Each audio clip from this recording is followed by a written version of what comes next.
You do not challenge a superior tank. For decades that had been the rule of armored warfare.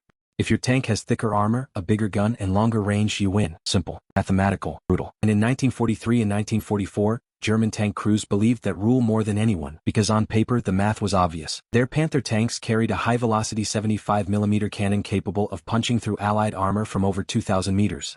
Their Tiger tanks mounted the terrifying 88mm gun, a weapon that could destroy enemy armor at distances where the enemy could barely fire back. And then there was the American tank. The M4 Sherman. 30 tons of steel. A 75mm gun. Armor that looked thin compared to the German giants. German crews mocked it. They called it Tommy Cooker. Tommy Cooker. Because when a Sherman burned, its gasoline engine could ignite. Flames would erupt through the hull. To the Germans it seemed obvious. The Sherman was a mass-produced compromise. A cheap tank. Built quickly. Built poorly. Built in numbers. It wasn't meant to duel Panthers. It wasn't meant to fight Tigers. And if one appeared on the battlefield, the outcome seemed predetermined. Destroy it. Move on. The rule was simple. Better tank wins. But in the summer of 1944, somewhere in the hedgerows of Normandy, that rule began to collapse. Because a handful of American tank crews started fighting the war in a way German doctrine had never imagined.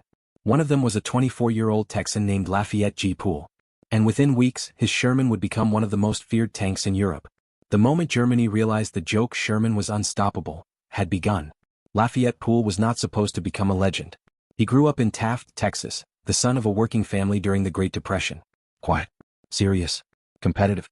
When the United States entered World War II, Poole joined the U.S. Army and trained as a tanker. Tank warfare demanded a certain kind of man. You fought inside a steel box barely bigger than a car. 5 men sealed together. Surrounded by ammunition. One lucky enemy shell, and the entire crew could vanish in a fireball. But Poole thrived in that world. He was calm under pressure. Aggressive in battle. And he believed in something many American commanders emphasized. Speed over caution. American doctrine wasn't built around the idea of the invincible tank. Instead, it relied on 3 things. Mobility, coordination, and numbers. Shermans were built in staggering quantities. By 1944, American factories had produced tens of thousands of them. But that alone wasn't the secret. The real advantage was something far less glamorous.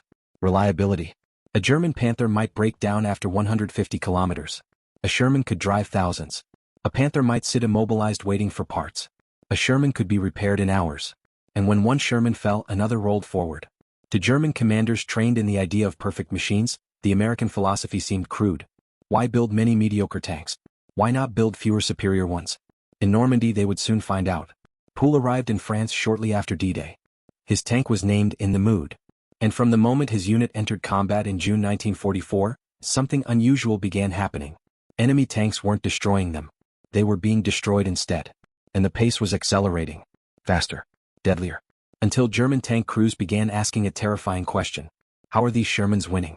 The hedgerows of Normandy were a nightmare. Tall earthen walls. Thick brush. Fields broken into tight corridors. You could not see more than 50 meters ahead. Perfect terrain for ambushes. Perfect terrain for German armor. On June 29, 1944, Poole's Sherman column moves forward cautiously. Engines rumbling. Tracks grinding against dirt roads. Inside the turret, Poole watches through his periscope. Every field could hide a Panther. Every hedge could conceal a Panzerfaust. Then it happens. A shape appears beyond the hedgerow. Long barrel. Sloped armor. Panther tank.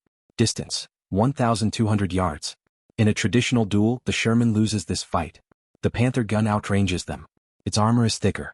But Poole does something unexpected. He does not stop. He accelerates. His Sherman bursts through the hedgerow. The Panther crew hesitates. They expected a cautious enemy. Not a charging one. Distance closes rapidly. 900 yards. The German gunner swings the turret. Too slow. 700 yards. Poole shouts the order. Fire. The Sherman's 75mm cannon erupts. The shell slams into the Panther's side armor. Explosion. Smoke. The Panther stops moving. First kill. And it is only the beginning. Over the next 81 days, Poole and his crew advance across France. And something astonishing happens. German crews begin recognizing his tank. The name In the Mood. Painted on the barrel. And wherever it appears, destruction follows. Panzer IVs. Panthers. Anti-tank guns. Aftrax. One day in August 1944, Poole's unit encounters a German defensive line near Chartres. Enemy armor waits in concealed positions. The moment the Shermans appear, guns open fire. Shells slam into the ground. Dirt explodes into the air. But Poole refuses to slow. He orders maximum speed. The Sherman lunges forward. German gunners scramble to track the fast-moving target. Distance shrinking. 1,000 yards. 800. 600. Poole's gunner fires. A German anti-tank gun explodes. They swing left. Another shell. Panzer IV destroyed. Then another. Then another. Inside the Sherman, the crew feels every shock. The recoil punches through the turret. Hot shell casings slam onto the floor. The smell of burning cordite fills the air. And still they advance. German crews begin withdrawing. Not because the Sherman is superior, but because it never stops coming. Over time, the pattern becomes clear. Shermans attack aggressively. They flank. They coordinate. While one tank fires, another maneuvers. And behind them, more Shermans appear. Then more. Then more. Production. Logistics. Speed. Everything the Germans dismissed as crude now becomes overwhelming. By September 1944, Poole's tally is staggering. Over 250 German vehicles destroyed, including dozens of tanks, all inside a Sherman, the inferior tank. And somewhere in the German command structure, a realization begins forming. If one Sherman appears, destroy it. But if 20 appear, 50 appear, if they keep coming day after day, then the rule has changed. If you find this kind of forgotten military history as fascinating as we do, we'd be honored if you'd hit that subscribe button. We believe these stories of courage, sacrifice, and ingenuity deserve to be told. And by subscribing, you help us ensure they aren't forgotten. Because by the fall of 1944, the battlefield reality has become impossible to ignore. German Panthers may be stronger. Tiger tanks may be terrifying. But Shermans are everywhere. They cross rivers. They climb hills. They appear again hours after being damaged. Mechanics repair them overnight.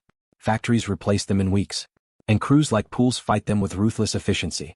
German officers begin reporting the same problem again and again. Shermans attack from multiple angles.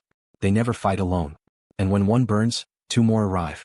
The joke tank has become a nightmare. What German commanders did not understand at first was that the Sherman was never designed to win tank duels. It was designed to win wars. American industry produced nearly 50,000 Shermans during World War II. They were shipped across oceans, repaired in field workshops, modified with better armor and guns, and deployed everywhere. North Africa, Italy, France, Germany, the Soviet Union, the British Army. Everywhere Shermans appeared, the same pattern emerged. They might lose individual duels, but they won campaigns. Because they moved faster. They broke down less. They returned to battle quicker. Meanwhile, German armored forces faced a growing crisis. Their advanced tanks were powerful, but fragile. Engines overheated. Transmissions failed. Parts were scarce. Fuel ran short. By late 1944, some German armored units reported that more than half their tanks were inoperable before battle even began. The Sherman, mocked for its simplicity, kept rolling. And German crews began admitting something uncomfortable. It wasn't the best tank, but it was the tank that never stopped coming. Lafayette Poole's run ended on September 19, 1944. Near the German border, his Sherman was struck by a hidden Panzerfaust. The explosion ripped through the tank. Poole was badly wounded. His combat career ended that day. But by then the numbers were undeniable. In just 81 days of combat, Poole's crew destroyed or helped destroy more than 250 German vehicles. One of the most successful tank commanders in American history. After the war, Poole returned to Texas. He lived quietly. Like many veterans, he rarely spoke about the war. But historians later recognized what his story represented. Not just individual bravery, but a larger truth about the Sherman. It was not the most powerful tank. It was not the most heavily armored. But it was reliable, reparable, and unstoppable when used the way American crews fought it. Today, restored Shermans still exist in museums across the world. Steel reminders of a machine once mocked by its enemies. A machine that helped crush the armored power of Nazi Germany. If this story moved you, please hit that like button. Every click tells the algorithm this piece of history is worth remembering. We're dedicated to rescuing these forgotten stories from the archives. If you want to join us on this mission, please subscribe and turn on notifications. And where are you watching from? Drop a comment with your city or country and tell us if someone in your family served. Because stories like this are not just about machines. They are about the men inside them. Men like Staff Sergeant Lafayette G. Poole and the crews who rode into battle beside him. 5 men inside a Sherman. Facing Panthers. Facing Tigers. Facing impossible odds. And proving that sometimes, the tank everyone laughs at, is the one that wins the war. Thank you for ensuring that Lafayette Poole and the men of the U.S. 3rd Armored Division do not disappear into silence. They deserve to be remembered.